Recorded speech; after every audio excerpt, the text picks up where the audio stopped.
Hai Sobat Rebahan, selamat datang di channel hiburan kaum rebahan.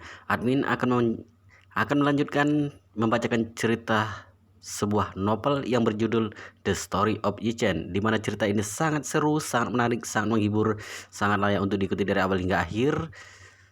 Tetapi sebelum melanjutkannya, pastikan kalian sudah subscribe channel ini dan aktifkan lonceng notifikasinya agar tidak ketinggalan jika admin upload video terbaru. Jika kalian menyukai cerita seperti ini, jangan lupa like. Jika berkenan, share juga ke teman-teman lainnya agar teman-teman lainnya juga mendapatkan informasi dan hiburan di channel ini. Baik, kita lanjutkan di part ke 612 bertepatan dengan bab ke 3244. Bagaimana mungkin? Susanoo merasa sangat tidak mengerti karena takut Yi-Chen sengaja mencari sesuatu yang tidak beralasan untuk menyiksa dirinya. Jadi Susanoo buru-buru berkata, "Tuan Yi, aku benar-benar tidak tahu siapa bos Wan Longhol. Apakah ada kesalahpahaman di sini?" Yi-Chen menggelengkan kepalanya dan bertanya kepada Susanoo, "Apakah Wan Liancheng bawahanmu?" Susanoo tidak menyangka bahwa Yi-Chen akan bertanya tentang Wan Liancheng, seseorang yang telah meninggal selama 20 tahun. Susanoo tanpa sadar berkata, "Ya, tapi Wan Liancheng sudah lama meninggal. Apa hubungannya dia dengan Wan Longhol?" Yi-Chen tersenyum dan berkata, "Bos Wan Longhol adalah putra Wan Liancheng, namanya Wan Pojun. Kamu seharusnya masih mengingatnya kan?" "Apa?" Susanoo seperti disambar petir. "Dia benar-benar bos Wan Longhol?" "Ya," Yi-Chen bertanya kepadanya sambil tersenyum. "Bagaimana? Apakah kamu merasa terkejut sekaligus senang ketika mendengar berita ini? Apakah kamu merasa seolah-olah kehidupanmu yang suram bersinar terang pada saat ini?" Melihat bahwa Yi-Chen sedikit bercanda, Susanoo menjadi panik. Mendengar bahwa Wan Pojun adalah penguasa Wan Longhol yang terkenal, hati Susanoo memang sangat senang. Karena menurut pikiran Susanoo, dia didukung oleh Wan Longhol yang kuat dan dia bisa mendapatkan kembali kebebasannya. Namun, melihat ekspresi Yi-Chen sama sekali tidak menunjukkan rasa takut, hati Susanoo sangat deg-degan. Susanoo berpikir dalam hati, kenapa Yi-Chen tersenyum? Apakah dia tidak takut dengan Wan Longhol sama sekali? Memikirkan hal ini, Susanoo tiba-tiba menatap Yi-Chen Zhonglei di sampingnya dan segera memiliki jawaban di dalam hatinya. Bagaimana mungkin Yi-Chen takut pada Wan Longhol? Wan Longhol baru saja kehilangan lebih dari 16.000 tentara bayaran. Chen Zhonglei yang begitu kuat saja tidak ada apa-apanya di depan Yi-Chen. Dengan kekuatan Yi-Chen, bagaimana mungkin memandang Wan Longhol sebagai lawan? Memikirkan hal ini, Susanoo merasa banyak tekanan dalam sekejap. Tampaknya cahaya harapan yang baru saja menyala padam dalam sekejap.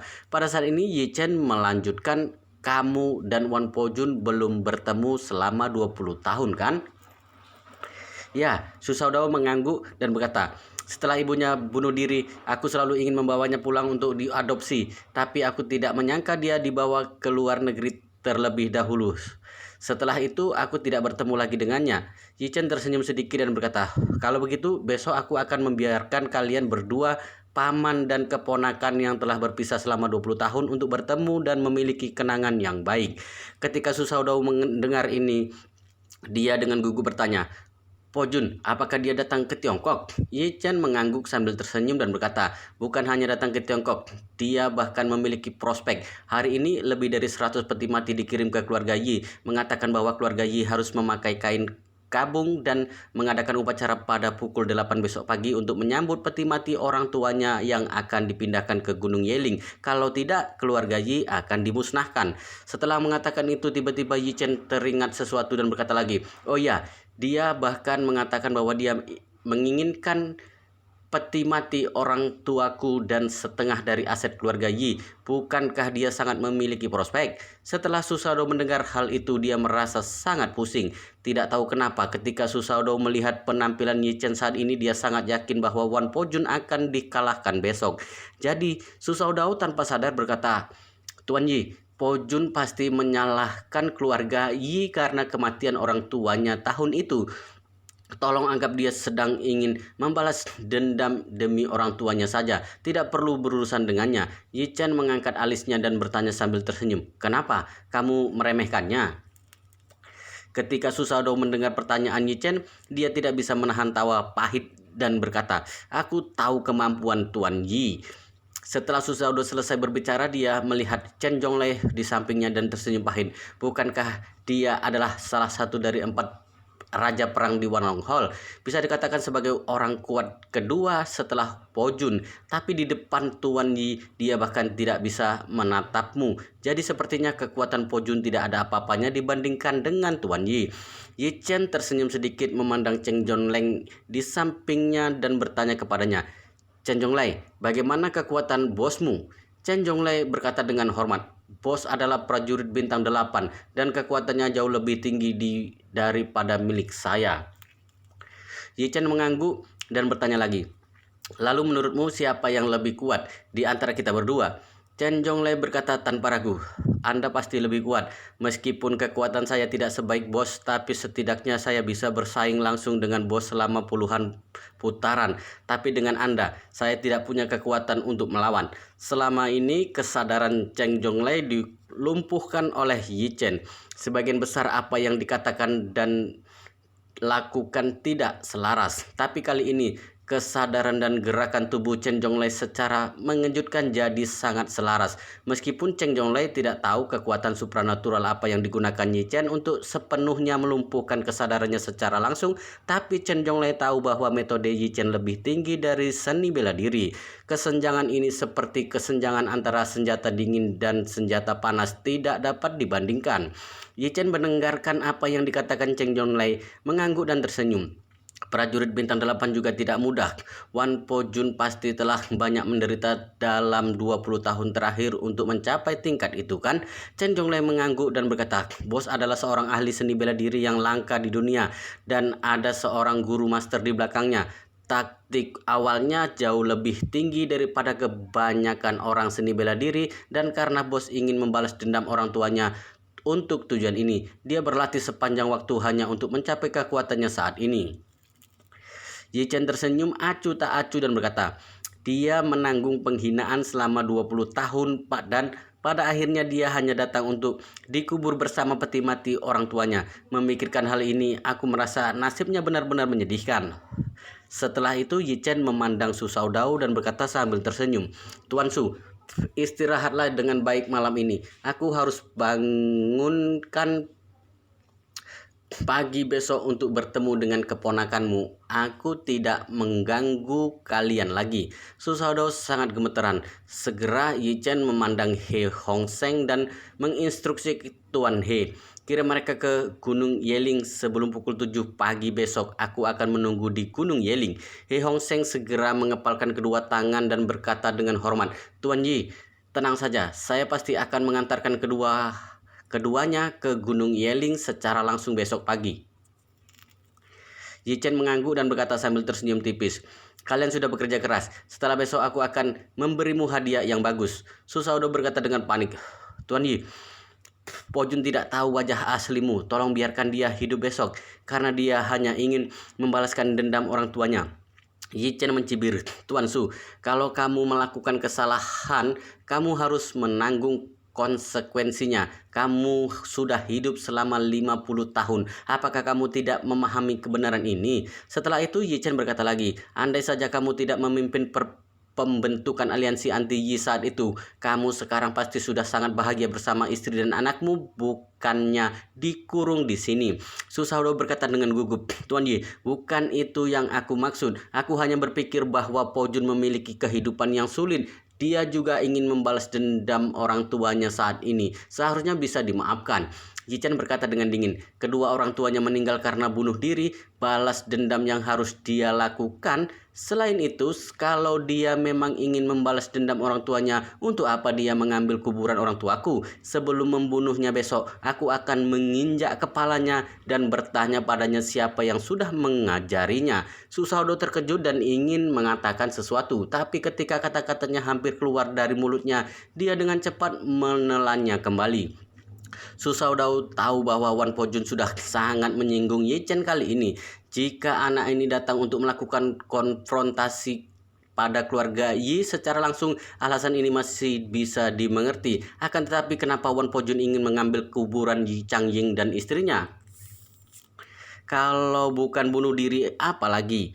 Yi Chen berkata dengan ringan, Tuan Su, kamu sebaiknya berdoa sekarang agar masalah ini tidak melibatkan keluarga Su. Kalau tidak peduli siapa yang terlibat, aku Yi Chen tidak akan pernah berbelas kasih.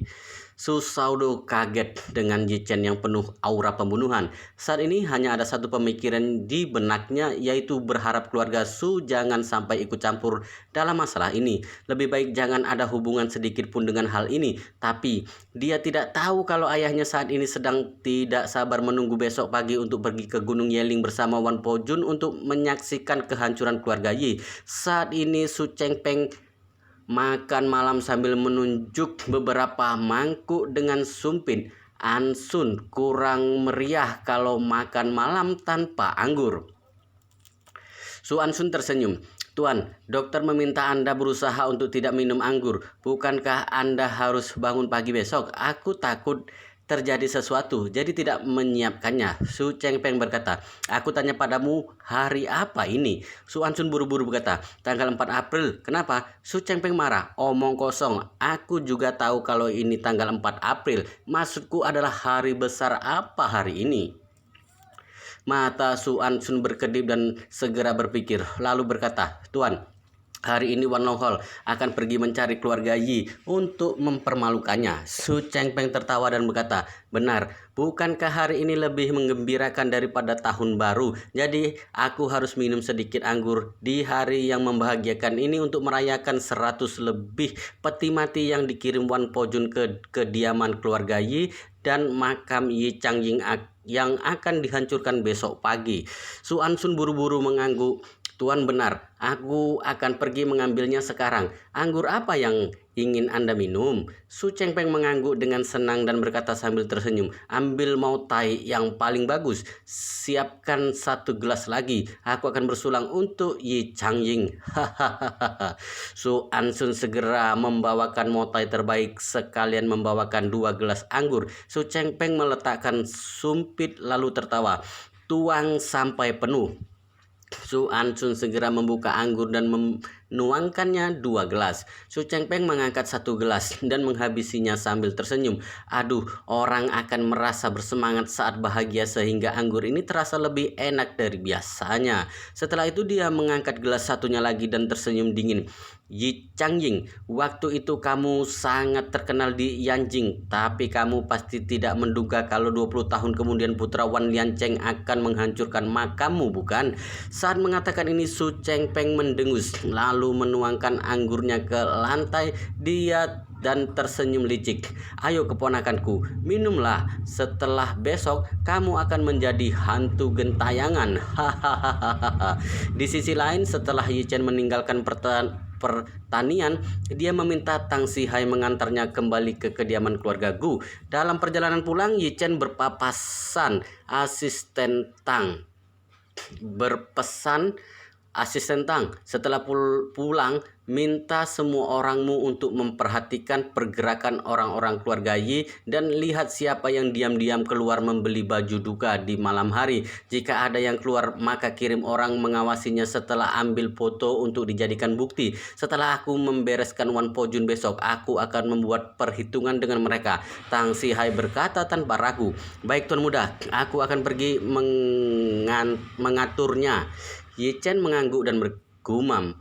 Keluarga Yi sudah terlalu lama menikmati hidup sehingga semangat juang menjadi lembek. Setelah kejadian ini aku akan melatih mereka dengan baik. Tang Sihai berkata dengan hormat, Tuan Muda, setelah besok Anda adalah dewa bagi keluarga Yi. Mereka pasti tidak akan berani berbuat masalah kalau ada Anda di sini. Kemudian Tang Sihai berkata lagi, selain itu setelah besok keberadaanmu tidak akan bisa digapai oleh semua keluarga di negara ini, sama seperti ayah Anda. Yi Chen menggoyangkan tangannya dan berkata dengan serius, jangan lupa untuk memblokir berita besok supaya identitasku tidak menyebar ke luar. Masih belum waktunya. Tang Sihai terlihat bingung dan berkata, Tuan Muda, jika Anda bahkan bisa mengalahkan Wan Longhol, kenapa tidak memakai kesempatan ini untuk mengumumkan identitas Anda serta sekalian mengumumkan kalau Anda menjadi pemimpin keluarga Yi? Ye Chen berkata dengan serius, Wan Longhol hanya punya banyak anggota yang banyak, tapi tidak memiliki pengaruh yang besar. Lihatlah keluarga teratas yang ada di Wall Street, Amerika, yang dapat mengendalikan ekonomi lebih dari setengah dunia. Bisa dengan mudah menggunakan undang-undang keuangan untuk menghancurkan konstruksi ekonomi suatu negara selama 20 tahun, bisa menggunakan Kongres untuk menggerakkan ratusan ribu pasukan dan kelompok tempur kapal induk untuk menyerang suatu negara. Itu baru disebut kekuatan sebenarnya. Kemudian Ye Chen menghela napas. Keluarga Rothschild yang ada di dunia barat adalah raksasa besar seperti itu. Jadi aku ingin diam-diam mencari titik lemah mereka. Tang Sihai segera berkata, aku mengerti. Aku akan menyuruh orang untuk memblokir Gunung Yeling terlebih dahulu. Tidak ada yang boleh masuk selain keluarga Yi dan Wan Longhol. Ye Chen bertanya, asisten Tang, masih ada berapa banyak orang yang bisa kamu pakai di Yanjing saat ini? Tang Sihai buru-buru berkata, masih ada seratusan orang yang bisa dipercaya dan siap dikerahkan kapan saja. Ye Chen merasa penasaran, kenapa bisa ada sebanyak itu? Wan Longhol telah memberikan ancaman. Apakah mereka tidak melarikan diri? Tidak.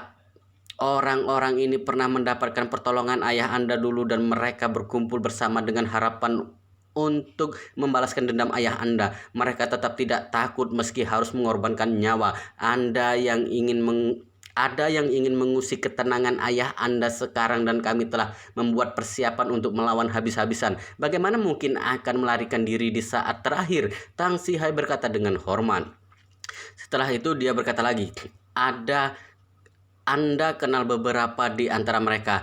Ada orang yang pura-pura menjadi pekerja di panti asuhan Jinling waktu itu. Setelah pergi dari Jinling, mereka kembali ke Yanjing lagi. Banyak di antara orang-orang ini usianya sudah setua aku, tapi ada juga yang seumuran Anda, bahkan lebih muda. Ye Chen bertanya dengan bingung, mereka semua orang-orang ayahku, kenapa bisa lebih muda dariku? Tang Sihai menjelaskan, ada beberapa anak yatim yang dibantu ayah Anda, juga ada anak bawahan ayah Anda. Jika bukan karena ayah Anda, mungkin kebanyakan dari mereka sudah lama mati. Aku juga seperti itu. Nyawa kami semua diberikan oleh ayah Anda. Saat mengatakan ini, Tang Sihai terlihat sedih. Ayahmu telah lama pergi. Kami tidak meninggalkan keluarga Yi demi menunggu kepulangan Anda. Ye Chen merasa tersentuh dan kagum pada ayahnya. Seorang yang telah meninggal selama hampir 20 tahun, tapi masih banyak orang yang bersedia mati untuknya. Ini membuktikan kalau ayah pasti orang yang benar-benar hebat semasa hidupnya.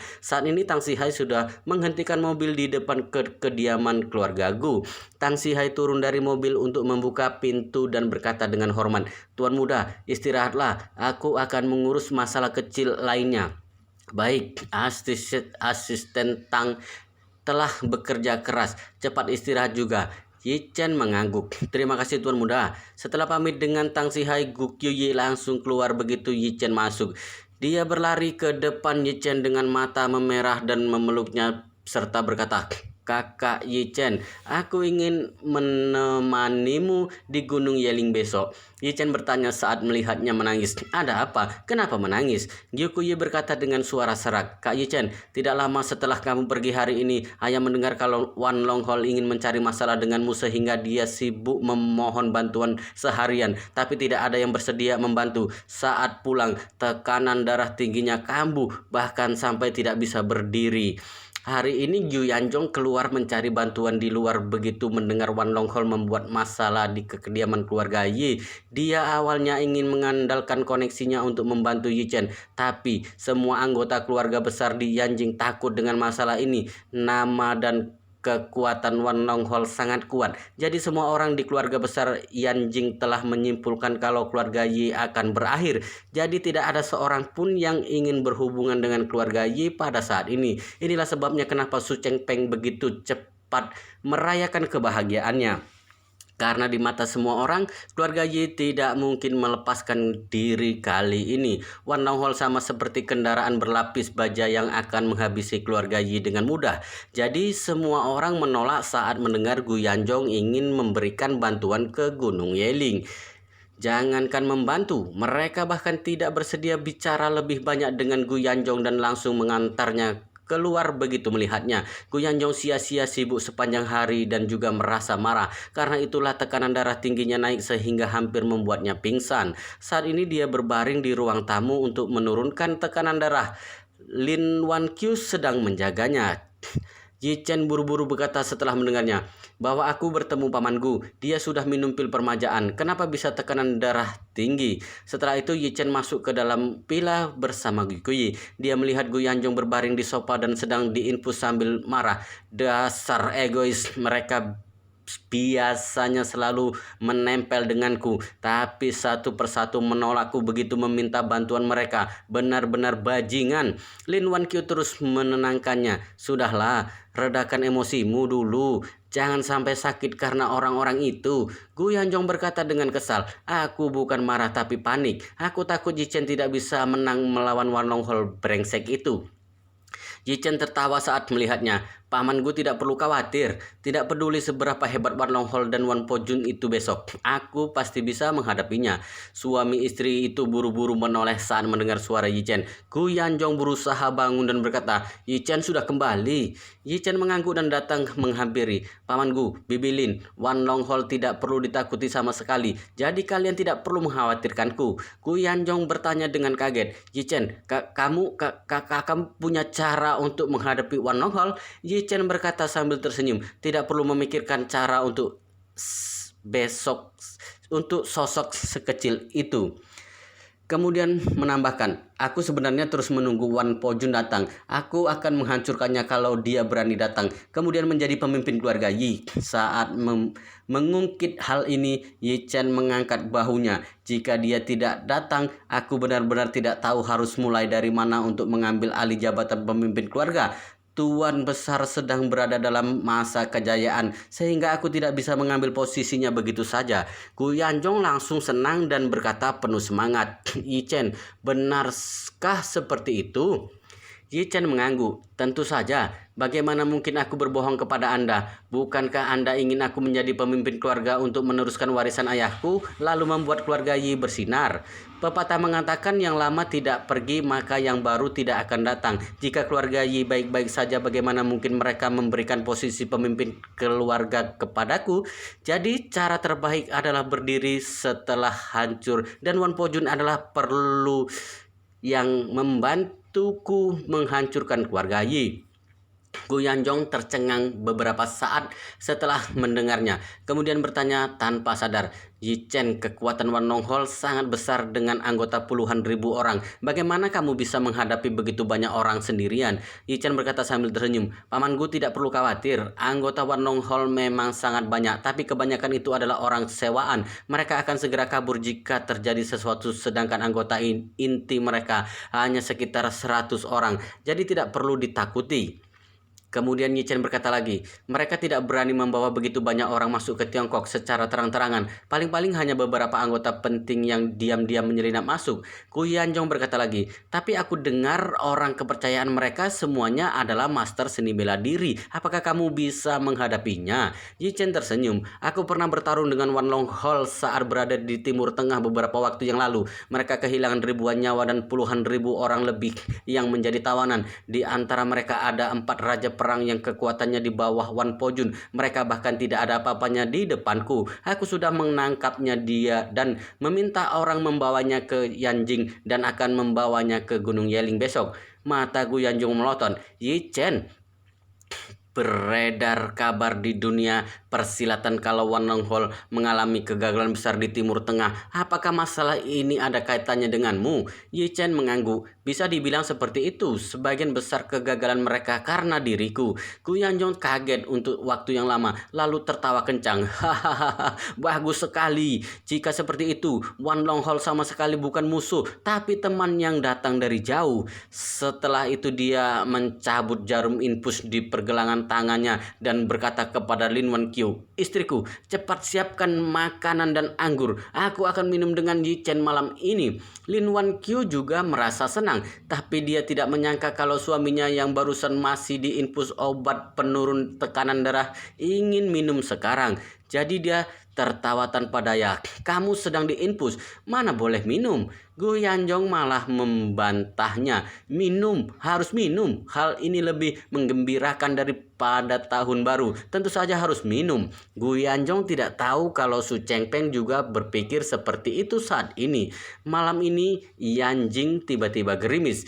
Dalam hujan musim semi yang sunyi ini, ada banyak orang yang tidak bisa tidur dan ada banyak orang yang minum anggur juga. Orang yang paling cepat mabuk adalah Su Chengpeng yang sudah tua. Dia terlalu senang malam ini. Akhirnya dia bisa bergembira setelah keluarga Su mengalami serangan bertubi-tubi. Karena tekanan sebelumnya yang terlalu besar, dia hampir lupa diri saat ini. Anggur Moutai yang dibawakan Su Ansun sudah hampir habis setengah. Dia minum dan sisa setengahnya dia tuangkan ke lantai untuk bersulang dengan Yi Changying. Dia bersulang untuk Yi Changying hanya demi memuaskan kesenangan dirinya saja. Pada akhirnya Su Chengpeng memikirkan dirinya yang diam-diam kembali ke Yanjing bersama Su Ansun, lalu merasa lumayan kesepian karena tidak ada cucu dan kerabat di sisinya. Dia minum beberapa gelas lagi sambil mengoceh, lalu tertidur karena tidak bisa mengalahkan mabuknya dan Su Ansun membawanya ke kamar. Wan Pojun juga mabuk saat ini karena dia akan membalaskan dendam orang tuanya besok pagi sehingga sangat bersemangat juga. Dia minum beberapa gelas anggur toleransi tinggi di depan makam orang tuanya. Berdasarkan kemampuannya, dia bisa mengeluarkan semua alkohol dengan tenaga dalamnya, tapi tidak dilakukan karena ingin mabuk. Di sisi lain, Gu Yanjong juga sudah mabuk. Yi Chen membawanya kembali ke kamar Lin Wan Qiu. Dia sangat senang malam ini. Setelah khawatir, sibuk dan emosi seharian, dirinya yang tiba-tiba mendapatkan kabar baik dari Yi Chen tidak bisa mengendalikan diri. Lin Wan Qiu menjaga Gu Yanjong. Gu Kuyi memegang tangan Yi Chen di ruang tamu. Yi Chen memintanya pergi tidur, tapi dia tidak mau dan bersandar di pundak Yi Chen sambil duduk di sofa. Dia mengatakan baru bisa merasakan keberadaan Yi Chen seperti ini karena takut Yi Chen sudah pergi ke Gunung Yeling begitu bangun. Yi Chen tahu Gu Kuyi mengkhawatirkan dirinya, jadi membiarkannya. Jadi keduanya duduk di sofa sambil menceritakan masa lalu sampai Gu Kuyi tertidur. Yi Chen membiarkan Gu Kuyi bersandar di bahunya, tidak bergerak dan tidak tidur sepanjang malam. Dia sama sekali tidak memikirkan Wan Pojun, tapi memikirkan bagaimana cara meneruskan warisan ayahnya dan membawa keluarga Yi ke puncak dunia. Meski dia hanya tahu sedikit dengan kondisi luar negeri, tapi selalu merasa jalan besar sudah terbentuk dan hanya menunggunya saja. Selain itu, persamaannya dengan Wan Pojun adalah berharap bisa membalaskan dendam orang tuanya suatu hari nanti. Keesokan harinya jam 5 pagi, setelah hujan gerimis sepanjang malam ditambah iklim lembab musim sembahyang kubur membuat pagi di Yanjing dilapisi kabut tipis. Wan Pojun berada di makam orang tuanya semalaman. Setelah menghilangkan semua alkohol dalam tubuhnya, dia membakar 3 dupa dan bersujud 3 kali. Kemudian ekspresinya terlihat serius. Ayah, ibu, Pojun akan membangunkan tidur panjang kalian dan berharap kalian bisa memaafkanku. Aku akan memindahkan kalian ke Gunung Yeling hari ini. Di sana akan menjadi tempat peristirahatan baru kalian. Kemudian bulir bening terlihat di matanya dan suaranya serak. Ayah, ibu, aku akan membalaskan dendam kalian hari ini dan menghancurkan Yi Changying di depan kalian. Aku berharap kalian berdua bisa melihatnya dari atas. Setelah itu Wan Pojun berdiri dan berkata kepada beberapa anak buahnya, bersiap naikkan petinya. Baik bos. Semua anak buahnya memakai baju duka berwarna putih. Hari ini mereka sama seperti Wan Pojun yang akan mengantarkan peti mati orang tua Wan Pojun ke Gunung Yeling. Demi upacara ini, Wan Pojun secara khusus mengundang iringan berkabung dan berangkat bersama pada jam 7. Jam 6 pagi, peti mati orang tua Wan Pojun sudah digali dan Wan Pojun yang membersihkannya sendiri. Kemudian 8 jendela perang Wan Longhol mengikat peti mati dengan tali ramai tebal dan kedua peti mati ini akan mereka angkat ke Gunung Yeling. Yi Chen yang tidak tidur semalaman tidak merasa lelah sedikit pun. Dirinya dipenuhi energi spiritual yang kuat sehingga membuatnya sangat percaya diri. Tepat pukul 6, ponsel Gikuye berdering. Dia yang tidur semalaman sambil bersandar di pundak Yi Chen segera bangun dan bernapas lega saat melihat Yi Chen masih ada di sampingnya. Lalu berkata, "Kak Yi Chen, kapan kamu bangun?" Yi Chen tersenyum. "Baru bangun." Gikuye segera berdiri lalu meregangkan tubuhnya yang kaku dan bertanya, "Kak Yi Chen, kamu berangkat jam berapa?" Yi Chen melihat jam dan berkata, "Sebentar lagi, asisten Tang akan menjemputku dalam 20 menit dan harus tiba di Gunung Yeling sebelum jam 7. Gikuye buru-buru berkata, "Baik, aku akan pergi cuci muka sekarang." Saat ini Gu Yanjong dan istrinya keluar. Meski Gu Yanjong mabuk semalaman, tapi terlihat sangat segar pagi ini. Dia berkata sambil tertawa, "Yi Chen, apakah kamu sudah siap?" Yi Chen berkata sambil tersenyum, "Siap setiap saat." Gu Yanjong mengangguk dan berkata penuh semangat, "Aku dan Bibi Lin akan menemanimu ke Gunung Yeling." Gikuye melihat ayahnya dan berkata, "Ayah, aku juga mau ikut." Gu Yanjong tersenyum dan berkata, "Kamu harus menanyakannya kepada Yi Chen. Aku tidak berhak berbicara." Gikuye buru-buru memegang lengan Yi Chen dan berkata dengan manja, "Kak Yi Chen, aku mohon bawa aku pergi bersamamu." Yi Chen mengangguk dan berkata, "Boleh, tapi harus patuh dan berada di sampingku. Tahu?" Gikuye berkata dengan senang, "Baik, baik, Kak Yi Chen, tenang saja, aku pasti akan berada di sampingmu." Yi Chen tersenyum, "Baik, cepat cuci muka, mobil akan tiba dalam 20 menit. Saat ini keluarga Yi, semua anggota keluarga Yi tidak tidur semalaman. Jawaban setengah dari Yi Chen kemarin membuat Yi Zhongguan tidak bisa tidur. Meskipun Tang Sihai tidak perlu mengkhawatirkan apa-apa, tapi tidak bisa tidur juga karena sangat bersemangat. Semalam, Yi Changkong, Yi Changyun, dan orang lainnya diam-diam berdiskusi. Mereka takut Tuan Besar akan melawan Wan Pojun habis-habisan di Gunung Yeling hari ini. Jadi mereka mengirim Yi Hao pergi membeli baju untuk berkabung semalam dan berencana membawanya ke Gunung Yeling. Mereka berencana memakai baju berkabung kalau Tuan Besar tetap tidak mau menyerah dan akan menyetujui semua permintaan Wan Pojun. Tidak peduli apapun itu, nyawa lebih penting. Yi Zhongguan juga tidak punya keyakinan dan mengumpulkan semua orang untuk berangkat ke Gunung Yeling serta menggantungkan semua harapan kepada Yi Chen. Jam 6.20 Yi Chen naik ke mobil Tang Sihai.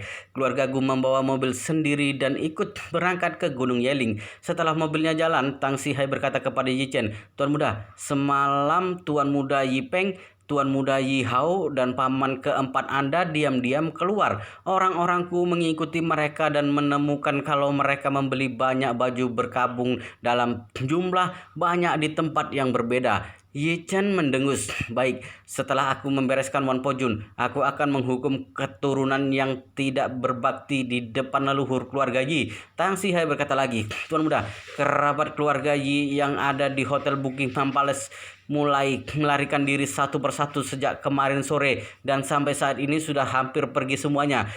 Yi Chen mengangguk dan berkata dengan acuh, "Semua ini sudah bisa ditebak, tidak apa-apa. Aku akan melakukan perhitungan setelah mengambil alih keluarga Yi." Kemudian Yi Chen bertanya lagi, "Oh iya, asisten Tang, apakah bisnis kerabat jauh ini masih ada hubungannya dengan keluarga Yi?" "Tentu saja. Kebanyakan bisnis mereka ada hubungannya dengan grup Y. Sebagian dari mereka adalah pemasok atau distributor untuk kita. Setidaknya lebih dari setengah keuntungan berasal dari grup Y." Tang Sihai segera berkata. Yi Chen mengangguk dengan puas. "Baguslah. Dalam kehidupan sekarang sudah tidak banyak orang yang benar-benar peduli dengan kehormatan keluarga. Hanya keuntungan yang bisa membuat mereka tunduk." Pukul 6.45 pagi, setelah hujan terasa agak dingin, Yi Chen yang berada di dalam mobil Tang Sihai masuk ke pintu gerbang Gunung Yeling.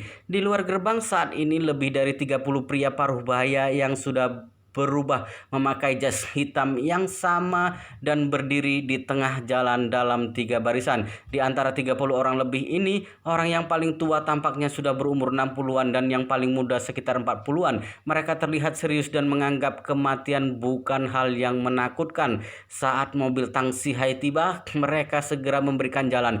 Yi Chen tiba-tiba menemukan kalau kepala panti asuhan Jinling ada di antara orang-orang itu. Kepala panti asuhan ini bermarga Zhang yang juga merupakan bawahan Tang Sihai. Dia menjabat sebagai ketua panti asuhan tidak lama setelah Yi Chen masuk ke sana dan baru berhenti beberapa waktu yang lalu. Dia telah menjabat hampir 20 tahun. Yi Chen bertanya setelah melihat ketua panti asuhan, asisten Tang, apakah mereka semua anak buah ayahku? Tang Sihai mengangguk. Benar. Yi Chen segera berkata, hentikan mobilnya. Tang Sihai segera menghentikan mobil dan Yi Chen segera turun. Semua orang di luar terkejut dan sangat senang saat melihat Yi Chen. Bahkan banyak yang sampai meneteskan air mata. Tuan muda, Anda sudah kembali. Tuan muda, apakah ini benar-benar Anda? Tuan muda, emosi semua orang bergejolak. Berbeda dengan ketua rumah sakit. Orang-orang ini sudah lama tidak melihat Yi Chen. Meski tahu Yi Chen ada di Jinling, tapi mereka tidak berani mengganggu prinsipnya. Jadi tidak pergi mencarinya. Tapi Yi Chen sangat mirip dengan ayahnya Yi Changjing. Jadi semua orang langsung mengenalinya begitu dia turun. Yi Chen melihat mata semua tetua memerah sehingga ada kabut di matanya juga. Kemudian dia melihat semua orang sambil berlutut dengan satu kaki dan menyatukan kedua tangannya serta berkata dengan lantang, Paman sekalian, kalian telah bekerja keras selama ini. Terima hormat dari Yi Chen. Saat melihat Yi Chen berlutut dengan satu kaki, para pengikut setia Yi Changjing ini langsung maju untuk memapahnya. Wajah mereka semua sudah berlinang air mata. Orang paling tua di antara mereka berkata sambil menangis, Tuan muda, tidak boleh melakukan ini. Kami semua anak buah Anda tidak bisa menerima perlakuan seperti ini. Yi Chen berkata dengan tegas, kalian semua pengikut ayahku. Aku sangat berterima kasih karena kalian masih bisa datang ke sini hari ini. Orang tua itu berkata, Tuan muda, kami harus melakukan ini saat terjadi kecelakaan pada Tuan muda dan kami tidak bisa berada di sisinya merupakan kelalaian kami. Kami semua merasa bersalah selama ini. Kepulanganmu kali ini memberi peluang untuk menebus dosa kami. Yi Chen menghela napas. Tidak perlu seperti itu. Setelah itu dia melihat ketua panti asuhan dan berkata dengan hormat, Ketua Zhang, bagaimana kabar Anda? Ketua Zhang segera ke depan, membungkuk dan berkata dengan hormat, terima kasih atas perhatian Tuan muda. Aku baik-baik saja. Hanya saja selama ini aku harus menyembunyikan identitasku karena alasan khusus. Mohon Tuan muda memaafkanku. Yi Chen mengangkat tangan dan berkata, Ketua Zhang, jangan berkata seperti itu. Aku tahu Anda selalu melindungiku diam-diam. Maaf sudah merepotkan Anda selama ini. Setelah itu Yi Chen melihat ke arah semua orang dan berkata dengan sedih, Paman sekalian telah bekerja keras. Orang tua sebelumnya buru-buru berkata, Tuan muda, semua ini adalah tugas kami. Ketua Zhang berkata, benar, Tuan muda, ini semua kewajiban kami. Nyawa kami diberikan oleh Tuan muda Changjing. Tuan muda tenang saja. Kalau orang-orang Wan Long Hall datang maka mereka harus melewati kami dulu. Yi Chen buru-buru berkata, Paman sekalian, tidak perlu seperti itu. Hari ini aku ingin berhadapan langsung dengan Wan Po Jun dan Wan Long Hall. Kalian hanya perlu menjaga pintu gerbang supaya orang tidak ada kaitannya tidak masuk ke dalam. Biarkan orang-orang Wan Long Hall masuk. Jangan hentikan mereka. Orang tua tadi berkata, tidak bisa seperti ini. Kedatangan kami hari ini untuk melawan Wan Long Hall sampai akhir. Tang Sihai buru-buru maju dan berkata, kalian dengarkan aku. Tuan muda Yi Chen punya keyakinan untuk menghadapi Wan Po Jun. Kalian jangan merusak rencana Tuan muda. Jadi biarkan mereka masuk. Semua orang terlihat kaget. Beberapa orang segera maju untuk memastikan kepada Tang Sihai lagi. Tang Sihai sangat yakin sehingga mereka harus mendengarkan perintah. Mereka tidak tahu apakah Yi Chen benar-benar bisa menghadapi Wan Po Jun atau tidak. Tapi mereka harus melakukan itu karena Tang Sihai dan Yi Chen sudah berkata seperti itu. Setelah melihat mereka sudah bisa menerimanya, Yi Chen sekali lagi menyatukan kedua tangannya dan berkata, mohon bantuannya semuanya untuk berjaga di sini. Aku naik ke gunung dulu. Setelah itu Yi Chen masuk ke mobil tangsi Hai lagi dan meneruskan perjalanan ke puncak gunung. Yichen penuh emosi di sepanjang jalan. Ini kedua kalinya dia datang ke Gunung Yeling dan momen ini sangat berarti baginya. Saat ini semua anggota keluarga Yi Yanjing sudah berkumpul di puncak gunung. Selain itu, Hongwu, Chen Jekai, dan Helena juga sudah tiba. Tapi kerabat jauh keluarga Yi yang berjumlah 700 orang lebih sudah pergi kemarin. Hanya Yi Zhongzhou, adik Yi Zhongquan yang tinggal. Sementara putra beserta cucu Yi Zhongzhou sudah meninggalkan Yanjing dan kembali ke Amerika Utara dini hari kemarin. Adapun ratusan orang lainnya telah melarikan diri semuanya. Mereka tahu Wan Longhol hanya menargetkan keluarga Yi Yanjing, tidak ada hubungannya dengan mereka semua. Dalam kondisi seperti ini, bagaimana mungkin mereka bersedia tinggal menanggung beban bersama? Yichen keluar dari mobil dan bertanya dengan dingin saat melihat hanya sedikit orang yang datang. Bukankah kemarin mengatakan kalau ada 700 orang lebih orang keluarga Yi yang datang dari seluruh dunia dalam upacara sembahyang leluhur kali ini? Kenapa tidak melihat mereka sekarang? Yi Zhongquan berkata dengan malu. Yichen, semuanya pergi saat ada bencana. Mereka tahu kita sulit melepaskan diri kali ini, jadi tentu saja tidak bersedia mati bersama kita. Semua ini sifat alami manusia. Yichen mendengus dan berkata datar. Di mana datar besar kemarin? Berikan padaku. Yi Changkong, paman pertamanya, maju dengan kesal dan memberikan buku tebal kepada Yichen serta berkata dengan malas, ini, lihat saja sendiri. Yichen langsung melemparkan daftar itu kepada Yi Changkong dan berkata dingin, segera hubungi satu persatu orang yang seharusnya hadir tapi tidak datang. Jika mereka tidak datang dalam waktu 1 jam, maka besok mereka harus bersujud dari kaki gunung sampai ke atas untuk menebus kesalahan mereka. Yi Changkong langsung emosi sehingga tidak tahu harus mengatakan apa, dan Yi Peng berkata dengan sombong saat ini, Yichen, cukup, jangan berpura-pura lagi. Wan Pojun akan datang 1 jam lagi. Kamu yang sedang berada di ambang kematian bahkan masih berani sombong. Yichen memicingkan mata sambil melihatnya dan bertanya, kenapa? Apakah tamparan kemarin masih belum cukup?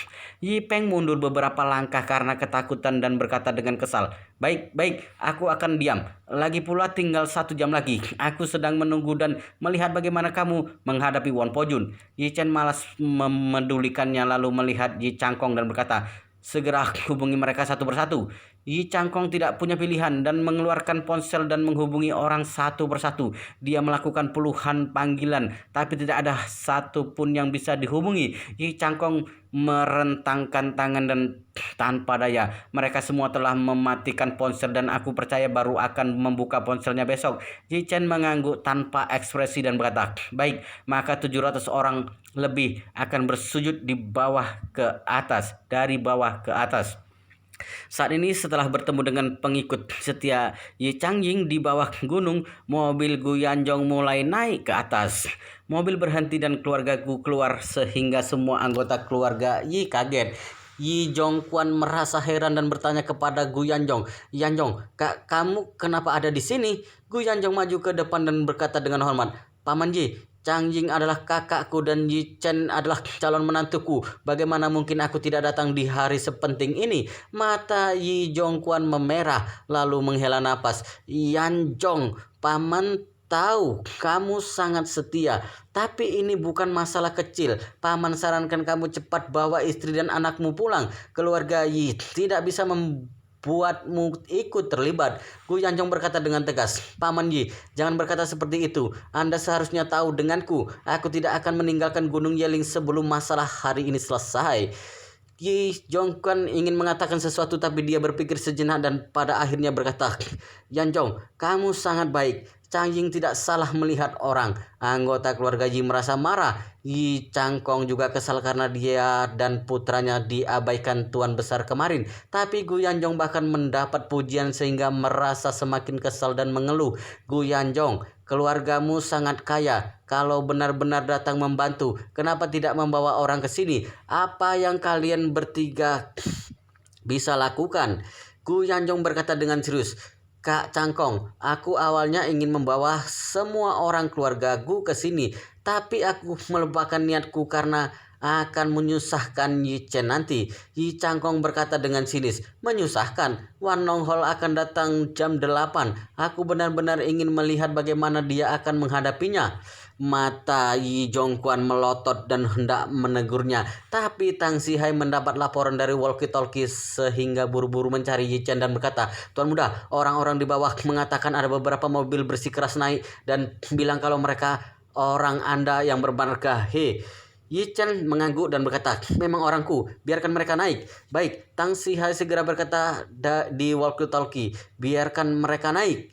Semua anggota keluarga Yi kaget karena tidak menyangka Yi Chen mencari bantuan. Saat ini Yi Hao berbisik kepada Yi Changyun dan orang lainnya. Tidak tahu Yi Chen mencari bantuan siapa. Yi Peng berkata dengan marah, mana mungkin dia bisa mencari bantuan yang bisa diandalkan. Menurutku mereka sama seperti Hong Wu dan Chen Jekai. Pasti orang yang tidak bisa diandalkan. Wow, luar biasa sekali guys, ceritanya sangat seru, sangat menarik, sangat menghibur, sangat membuat kita penasaran jika tidak mengetahui cerita kelanjutannya. Tetapi sepertinya di bab ini sampai di sini dulu dan kita akan lanjutkan di bab berikutnya di video selanjutnya. Pastikan kalian sudah subscribe channel ini dan aktifkan lonceng notifikasinya agar tidak ketinggalan jika admin upload video terbaru. Jika kalian menyukai cerita seperti ini jangan lupa like, jika berkenan share juga ke teman-teman lainnya agar teman-teman lainnya juga mendapatkan informasi dan hiburan di channel ini. Baik, kita lanjutkan di bab berikutnya di video selanjutnya.